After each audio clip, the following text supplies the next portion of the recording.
Bharat one by one పాకిస్తాన్కు shock ఇస్తూనే ఉంది.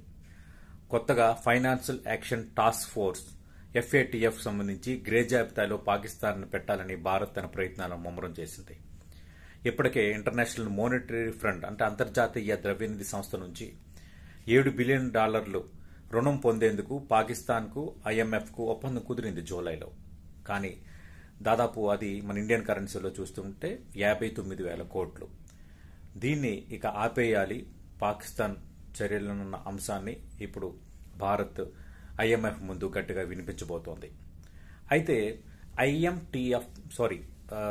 ఇది financial task force, financial action task force అంటే FATF అంటే ఏంటనేది చాలా మందిలో అనుమానం ఉంది. ఈ FATF అనేది 1989లో ఏర్పడింది, పారిస్ కేంద్రంగా ఏర్పడింది.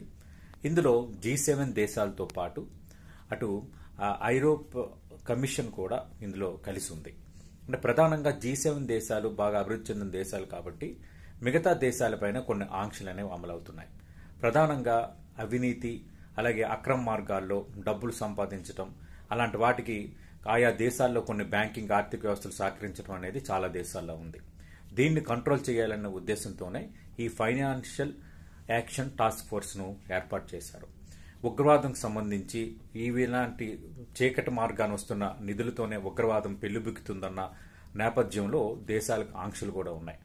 ఇస్లామాబాద్ అంటే పాకిస్తాన్ గ్రే లిస్ట్ లో గతంలో కూడా ఒకసారి వచ్చింది. ఈసారి పాకిస్తాన్ కనుక ఆ గ్రే లిస్ట్ లోకి వెళ్తే, భారత్ ప్రయత్నాలు ఫలిస్తే కనుక 59,000 కోట్ల IMF రుణం ఆగిపోవడంతో పాటు ప్రధానంగా విదేశీ పెట్టుబడులు అనేవి పాకిస్తాన్కు రావు.